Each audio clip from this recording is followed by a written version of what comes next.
Hello everyone, मेरा नाम आयुष शर्मा और आपका इस चैनल पर स्वागत है। आज हम लोग पढ़ने वाले हैं साइंस क्लास 10th का chapter first. Class 10th science chapter first पढ़ने वाले हैं जो है केमिकल रिएक्शन एंड इक्वेशन। इसमें आज हम लोग क्या क्या टॉपिक कवर करने वाले हैं, तो वो है केमिकल रिएक्शन क्या होता है, चेंज कितने तरह का होता है, फिजिकल चेंज, केमिकल चेंज, और उसके बाद है प्रॉपर्टीज़ ऑफ केमिकल रिएक्शन, और थोड़ा सा आगे पढ़ेंगे केमिकल इक्वेशन क्या होता है, बैलेंसिंग ऑफ केमिकल इक्वेशन क्या है, ठीक है, टाइप्स ऑफ केमिकल रिएक्शन, थोड़ा सा बैलेंस और नॉन बैलेंस टाइप का। तो हम लोग पहले अगर देखें कि केमिकल रिएक्शन क्या होता है, तो केमिकल रिएक्शन क्या होता है कि एक ऐसा प्रोसेस होता है, एक ऐसा प्रोसेस जहाँ पर कोई नया सब्सटेंस बने और उसका प्रॉपर्टी जो है अलग हो, ठीक है। जैसे एग्जांपल अगर हम लोग देखें, मैग्नीशियम रिबन को हम लोग जलाते हैं, मैग्नीशियम रिबन मैग्नीशियम रिबन को अगर हम जलाते हैं तो क्या बनता है, वाइट ऐश, ठीक है, धूल टाइप का बन जाता है, वाइट। तो ये क्या है, मैग्नीशियम रिबन को देखेंगे तो कुछ रिबन टाइप का होता है मैग्नीशियम का, और ये वाइट धूल टाइप का होता है। तो दोनों का प्रॉपर्टी क्या होता है, अलग होता है। रंग देखा जाए या फिर कुछ और देखा जाए, इसका प्रॉपर्टी, केमिकल प्रॉपर्टी देखा जाए तो दोनों का अलग होता है। इसको हम लोग ऐसा भी लिख सकते हैं कि मैग्नीशियम जो है ऑक्सीजन के साथ रिएक्शन कर रहा है और यहाँ बन जाता है मैग्नीशियम ऑक्साइड, ठीक है। इसका फॉर्मूला भी पूरा बदल गया, देखिए कहाँ ये Mg है, कहाँ ये MgO है। तो एक नया सब्सटेंस है, इसका प्रॉपर्टी से अलग होता है। तो इसीलिए क्या है, ये एक तरह का केमिकल रिएक्शन, मैग्नीशियम रिबन को हम जलाते हैं तो ये एक तरह का क्या है, केमिकल रिएक्शन। केमिकल रिएक्शन क्या होता है, केमिकल रिएक्शन एक ऐसा प्रोसेस होता है जहाँ पर कोई नया सब्सटेंस बने और जिसका प्रॉपर्टी डिफरेंट हो, ठीक है। एग्जाम्पल के लिए हम लोग दिखा, एक मैग्नीशियम रिबन को जलाते हैं तो एक तरह का केमिकल रिएक्शन है। इसके अलावा रस्टिंग भी एक क्या है, केमिकल रिएक्शन है। डिस्प्रेशन, कुकिंग, ये सब एक तरह के केमिकल रिएक्शन है। अब देखिए एग्जाम्पल एक और दिखाया जाए, जैसे सोडियम को हम लोग क्लोरीन के साथ रिएक्शन करते हैं, ठीक है। सोडियम क्लोरीन के साथ रिएक्शन करता है तो क्या बनता है, NaCl बनता है, NaCl। तो सोडियम है, क्लोरीन है, ये बहुत ज़्यादा रिएक्टिव मेटल होता है, और क्लोरीन क्या होता है, तो जहरीला गैस होता है। दोनों मिलकर क्या बनता है, NaCl, नमक बनता है। नमक हम लोग खाने में यूज करते हैं। तो देखिए कहाँ ये बहुत ज़्यादा रिएक्टिव मेटल है और ये कहाँ पर बहुत ज़्यादा पॉइजनस गैस है, लेकिन दोनों मिल जाता है तो क्या बनता है, NaCl बनता है। NaCl हम लोग खाने में यूज करते हैं कि नहीं करते हैं, खाने में यूज करते हैं, मतलब ये कोई हार्म नहीं करता हम लोग को। तो इसका प्रॉपर्टी अलग हुआ कि नहीं हुआ, कहाँ है बहुत रिएक्टिव, ये पॉइजनस और ये सेफ, और इसका प्रॉपर्टी भी डिफरेंट होता है। तो ये हो गया, तो एक तरह का क्या हो गया, केमिकल रिएक्शन। अगर हम लोग रस्टिंग की बात करें तो रस्टिंग में क्या होता है, लोहा कुछ समय का छोड़ देते हैं तो क्या होता है, आसमान में जो मतलब इन्वायरमेंट में जितना ऑक्सीजन है, ठीक है, ऑक्सीजन, ह्यूमिडिटी, मॉइस्चर, ये सबसे रिएक्शन करके उसमें जंग लगने लगता है। तो ये एक तरह का है, इसको रस्टिंग बोलते हैं, और ये एक केमिकल रिएक्शन है, ठीक है। क्योंकि रस्ट अगर लग गया है तो उसको हम लोग को झाड़ के उसको हटाना पड़ता है, फिर उसको रगड़ के सैंड पेपर से, और फिर उसका वजन कम हो जाता है। तो रस्ट से वापस हम लोग लोहा नहीं बना सकते हैं। रस्ट का फॉर्मूला याद रखना है, Fe2O3.X2O, Fe2O3.X2O होता है फॉर्मूला रस्ट का, और लोहा का फॉर्मूला होता है Fe। देखिए इसके ऊपर फॉर्मूला ही चेंज हो गया है। और रिस्पिरेशन में क्या होता है, सेल जो होता है हम लोग का शरीर में जो सेल होता है वो क्या करता है, ग्लूकोज को तोड़ता है ऑक्सीजन के प्रेजेंस में, C6H12O6, ठीक है। ग्लूकोज है, उसको ऑक्सीजन के प्रेजेंस में तोड़ता है, जिससे बनता है कार्बन डाइऑक्साइड, वाटर और एनर्जी। क्या बनता है, एनर्जी, जो सेल हमारे शरीर को भेजता है, जिससे हमारा शरीर काम कर पाता है। ATP के फॉर्म में रहता है ये, उसको बैलेंस कर देते हैं रिएक्शन को। हाँ, तो रिस्पिरेशन में क्या होता है, रिस्पिरेशन में सेल ग्लूकोज को ऑक्सीजन के प्रेजेंस में तोड़ता है, जिससे कार्बन डाइऑक्साइड, वाटर, एनर्जी बनता है ATP के रूप में, जिसका हम लोग एनर्जी सेल यूज करता है, हमारा शरीर यूज करता है उसको, एनर्जी को। तो ये क्या है, केमिकल रिएक्शन है। और रिस्पिरेशन के बारे में जान लिया हमने, डस्टिंग के बारे में जान लिया। कुकिंग में एक तरह का क्या है, केमिकल रिएक्शन है, क्योंकि हम लोग किसी रॉ मटेरियल्स वापस नहीं ला सकते हैं। अगर हम सब्जी वब्जी बना रहे हैं कुछ, तो आलू मटर जो यूज़ किया हुआ है तो उससे वापस हम लोग ला सकते हैं क्या, सब्जी बनने के बाद? नहीं, वो दिखेगा डिफरेंट, उसका प्रॉपर्टीज डिफरेंट होगा। तो हमने देख लिया कि केमिकल रिएक्शन क्या होता है। अब देखिए केमिकल रिएक्शन किससे पता चलेगा कहाँ पर केमिकल रिएक्शन हुआ है, तो जहाँ पर भी केमिकल चेंज होगा, जहाँ पर भी केमिकल चेंज होगा, इसका मतलब वहाँ पर क्या हुआ है, वहाँ पर हुआ है केमिकल रिएक्शन, ठीक है। जहाँ पर भी केमिकल चेंज होता है इसका मतलब वहाँ पर केमिकल रिएक्शन होता है। लेकिन यहाँ पर बात आता है कि केमिकल चेंज होता क्या है। तो केमिकल चेंज हम लोग देखेंगे तो इस टाइप से, इससे पहले हम लोग देखेंगे कि चेंज कितना प्रकार का होता है, या तो कोई चीज़ फिजिकल चेंज होगा या फिर केमिकल चेंज। तो हम इसका एग्जाम्पल से समझाते हैं। पहले फिजिकल चेंज और केमिकल चेंज के बारे में हम लोग बात कर रहे हैं। फिजिकल चेंज में कोई नया सब्सटेंस नहीं बनता है, ठीक है। एग्जाम्पल के लिए अगर हम पानी लें, वाटर, ठीक है, इसको हम लोग हीट करते हैं तो क्या बनता है, वाटर वेपर बनता है। वेपर, ये डायरेक्ट इसको वेपर बोलते हैं, वाटर वेपर भी बोल सकते हैं, वेपर बनता है। और इसको फ्रीज कर देते क्या बनता है, आइस बनता है। तो इसका फॉर्मूला देखा, वाटर का फॉर्मूला होता है H2O, वाटर वेपर का फॉर्मूला भी H2O होता है, और आइस का फॉर्मूला भी होता है H2O। तो इसका खाली स्टेट चेंज होता है, सॉलिड से लिक्विड से बन रहा है गैस, गैस से लिक्विड से बन रहा है सॉलिड। तो ये बस स्टेट चेंज होता है, कोई नया सब्सटेंस नहीं बन रहा है, इसका फॉर्मूला भी सेम है। तो एक तरह का फिजिकल चेंज होगा। अब हम लोग लेकिन अगर देखें केमिकल चेंज में कोई नया सब्सटेंस बनता है, ठीक है। देखिए एग्जाम्पल के लिए यही वाला, मैग्नीशियम ऑक्सीजन के साथ रिएक्शन करता है, मैग्नीशियम ऑक्साइड बनता है। इसका पूरा फॉर्मूला ही चेंज हो गया है, इसका प्रॉपर्टीज डिफरेंट है, फॉर्मूला डिफरेंट है। उसके बाद अगर हम लोग और प्रॉपर्टी देखा जाए तो ये एक रिवर्सिबल प्रोसेस होता है। फिजिकल चेंज जो होता है इसमें कोई नया सब्सटेंस नहीं बनता है, ये रिवर्सिबल होता है, ठीक है। जैसे अगर हम लोग वाटर से बनाए वाटर वेपर, तो इसको वापस से ठंडा करेंगे तो बन जाएगा वाटर। अगर हमने वाटर से आइस बनाया है तो आइस को हम लोग छोड़ देंगे ऐसे ही, तो कुछ टाइम के बाद वापस से वाटर बन जाएगा, तो रिवर्सिबल होता है। लेकिन केमिकल चेंज के बारे में बात करें तो ये इरिवर्सिबल होता है, या वापस से नहीं हो सकता है। मैग्नीशियम ऑक्साइड से एक बार ये बन गया तो इसको वापस अपने आप ये मैग्नीशियम ऑक्साइड से मैग्नीशियम नहीं बनेगा, ठीक है। हम लोग को कुछ और रिएक्शन कैरी आउट करना पड़ेगा तब ये होगा। तो हमने 2 पॉइंट्स डिस्कस कर लिया है। उसके बाद अगर देखा जाए तो टेम्पोररी होता है, फिजिकल चेंज टेम्पोररी होता है, कुछ टाइम के लिए होता है, ठीक है।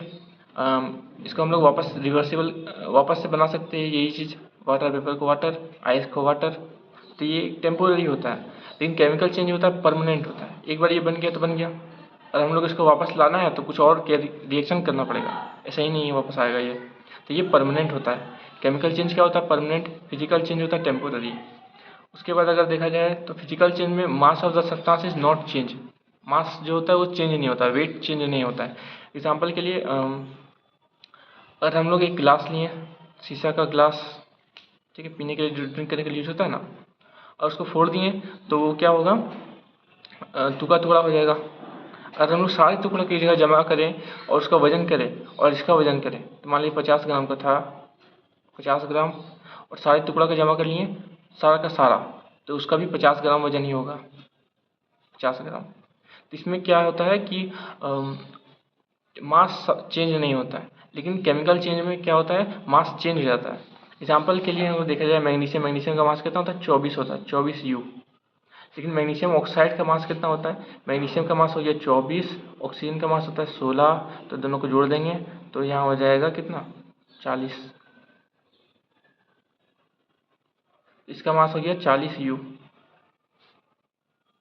कहाँ इसका मास है 24 U, कहाँ इसका मास है 40 U।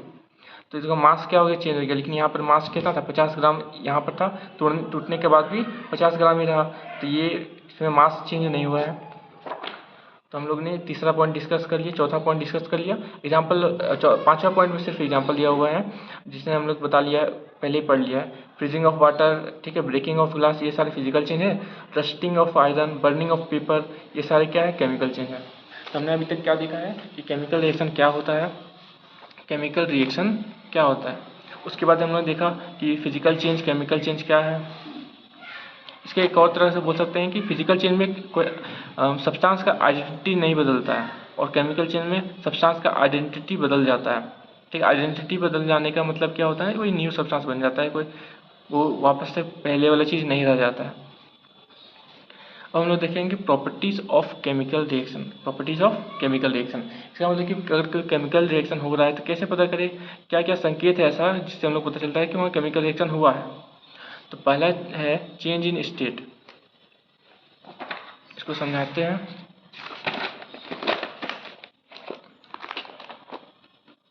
हम लोग अभी डिस्कस कर रहे हैं प्रॉपर्टीज ऑफ केमिकल रिएक्शन। तो इसमें पहला प्रॉपर्टी है चेंज इन स्टेट।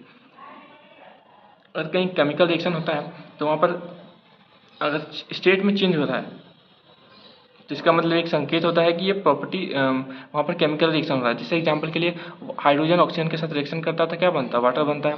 तो हाइड्रोजन गैस होता है, ऑक्सीजन भी गैस होता है, लेकिन वाटर क्या होता है, लिक्विड होता है। स्टेट में क्या हो गया, चेंज हो गया, गैस था बन गया लिक्विड, तो ये चेंज इन स्टेट है। तो अगर कहीं ऐसा हो रहा है इसका मतलब कहीं केमिकल रिएक्शन हुआ है।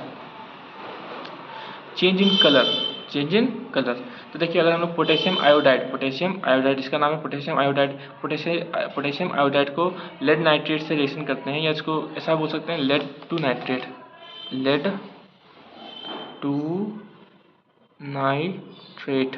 ठीक है, PbNO3 को रिएक्शन करते हैं Ki के साथ पोटेशियम आयोडाइड,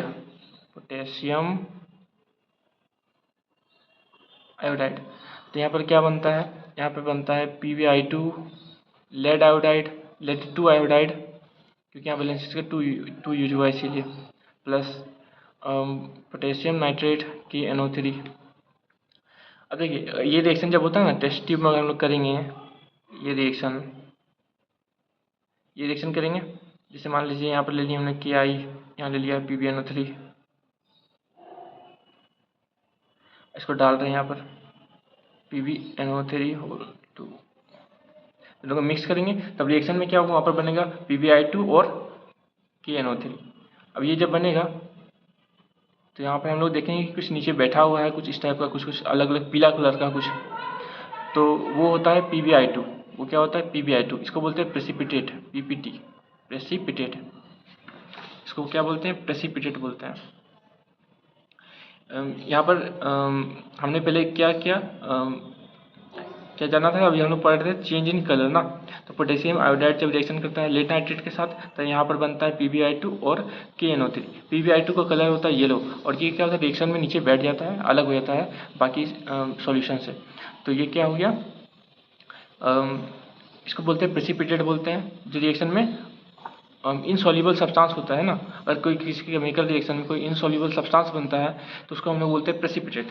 तो यहाँ पर जो है रिएक्शन होगा तो ये थोड़ा अलग हो जाएगा, और इसको हम लोग बोलते, इसका येलो कलर का चीज़ हमको दिखाई देगा, ये होता है PbI2 लेड टू आयोडाइड, और इसका कलर कैसा होता है, येलो।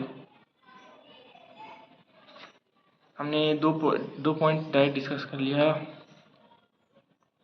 चेंज इन कलर, तो चेंज इन कलर होगा कहीं पर, तो इसका मतलब कि वहाँ पर केमिकल रिएक्शन हुआ है। रिएक्शन अगर लिखना चाहें तो ये रिएक्शन लिख सकते हैं, PbI2 बनेगा, PbI2 का कलर येलो होता है। फॉर्मेशन ऑफ प्रेसिपिटेट, अगर किसी रिएक्शन में प्रेसिपिटेट बन रहा है तो इसका मतलब कि वहाँ पर कोई केमिकल रिएक्शन हुआ है। ये पॉइंट भी डिस्कस कर लिया, यही रिएक्शन है। PbI2 जो बनेगा वो येलो कलर का होता है, इनसॉल्युबल सब्सटेंस बन जाएगा, अलग हो जाएगा रिएक्शन स्पेस से, इनसॉल्युबल होता है येलो कलर का, तो ये प्रेसिपिटेट है। आगे हम लोग देखते हैं चौथा प्रॉपर्टी क्या है, इवोल्यूशन ऑफ गैस। अगर कहीं पर गैस निकल रहा है तो उसको हम लोग बोलेंगे कि वहाँ पर कोई केमिकल रिएक्शन हुआ है, ये संकेत है एक तरह का। जैसे अगर हम लोग जिंक लेते हैं, उसको सल्फ्यूरिक एसिड के साथ रिएक्शन करते हैं, डाइल्यूट सल्फ्यूरिक एसिड, तो यहाँ पर बनता है जिंक सल्फेट, और हाइड्रोजन गैस निकलता है, तो हम लोग इसको ऐसे दर्शा सकते हैं एरो के साथ। तो यहाँ पर क्या है, गैस रिलीज हो रहा है, तो ये एक तरह का संकेत है कि यहाँ पर कोई केमिकल रिएक्शन हुआ है। चौथा पॉइंट। पांचवा चीज़ है चेंज इन टेम्परेचर में बदलाव आएगा, इसका मतलब कि वहाँ केमिकल रिएक्शन हो रहा है, इसका पॉसिबिलिटी है। तो यही रिएक्शन चलेगा यहाँ पे, जिंक सल्फ्यूरिक एसिड के साथ रिएक्शन करता है, जिंक सल्फेट बनता है, हाइड्रोजन गैस बनता है। तो यहाँ पर हम लोग रिएक्शन कैरी आउट करें, जैसे हम लोगों ने एक फ्लास्क लिया और इसमें जिंक का टुकड़ा डाला है, ठीक है, जिंक, और ऊपर से हम लोग इसमें डाल रहे हैं सल्फ्यूरिक एसिड H2SO4 के साथ डाइल्यूट डाला है, तो यहाँ रिएक्शन होगा। और कुछ देर बाद हम लोग देखेंगे कि जो फ्लास्क है इसमें रिएक्शन हो चुका है, जिंक सल्फेट बन चुका है इसमें, और हाइड्रोजन गैस रिलीज हो रहा है, ठीक है, हाइड्रोजन गैस रिलीज हो रहा है, और जिंक सल्फेट यहाँ पर बन चुका है, जिंक सल्फेट, ठीक है। और इसका जो टेम्परेचर जो है बदल गया है, थोड़ा हीट हो गया है, इसको फ्लास्क को छुएंगे तब तो हम लोग को पता चलेगा कि थोड़ा हीट हो चुका है। तो ये हो गया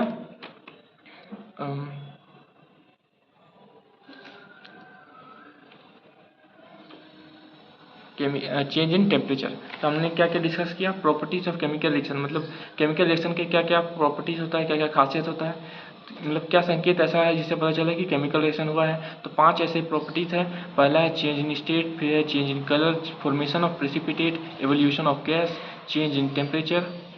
ये 5 चीज़ ऐसे हैं जिससे जो प्रॉपर्टीज ऑफ केमिकल रिएक्शन है, ठीक है। इसके बाद हम लोग प्रेसिपिटेट, पहले ही बता दिया था मैंने क्या होता है। प्रेसिपिटेट एक इनसॉल्युबल सब्सटेंस होता है जो किसी केमिकल रिएक्शन के दौरान बनता है, और इसके बहुत सारे कलर हो सकते हैं, जैसे हमने यहाँ पर देखा कि येलो कलर का, आगे वाइट कलर भी होता है, रेड कलर का भी होता है, ठीक है, ब्लैक कलर का भी होता है, बहुत सारे कलर के प्रेसिपिटेट पाए जाते हैं। तो क्योंकि वीडियो लंबा बन रहा है तो हम लोग यहीं पर ये लेक्चर ख़त्म करते हैं। आगे का लेक्चर बाद में हम लोग बनाएंगे, आगे के टॉपिक कवर करेंगे बाकी के लेक्चर में। अगर आपको कोई डाउट हुआ है जो भी मैंने पढ़ाया है तो आप कमेंट कर सकते हैं, मैं आपका डाउट का जवाब दूंगा कमेंट में।